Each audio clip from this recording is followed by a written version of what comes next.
عباس اراغچی نے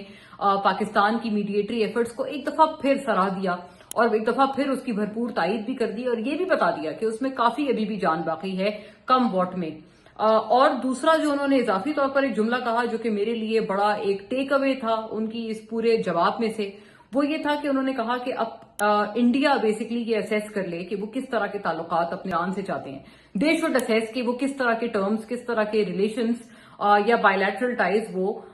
چاہتے ہیں کہ ان کے ایران سے ہونے چاہیے۔ تو انڈیا کو انہوں نے یہ بھی خبردار کر دیا کہ آپ پاکستان کو چھوڑیں،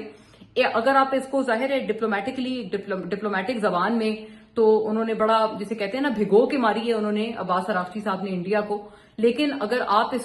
اس کو انٹرپریٹ کریں ان سمپلر ٹرمز تو یہ ایک بہت جسے کہتے ہیں نا شدید قسم کی چترول ہے جو کہ بھارت کی ہوئی ہے۔ انہوں نے کہا پاکستان، اس کی انٹرپریٹیشن یہ بنتی ہے کہ انہوں نے یہ ایکچولی کہا ہے کہ آپ پاکستان کو کی فکر چھوڑیں، ان کے اوپر سوال کرنا اور ان کے خلاف جوابات نکلوانا یا ایکسٹریکٹ کرنا، اس طرح کی کوششوں سے ہٹ کر آپ یہ بتائیں کہ آپ کیا چاہتے ہیں، آپ کس طرح کے ٹرمز آپ ایران سے رکھنا چاہتے ہیں۔ So it is up to you to decide, آپ بتائیں، آپ اپنا فیصلہ کر لیں، پاکستان کی فکر چھوڑیں۔ اس کی جو عام فہم زبان میں اس کی تشریح ہے یا انٹرپریٹیشن ہے وہ یہ بنتی ہے۔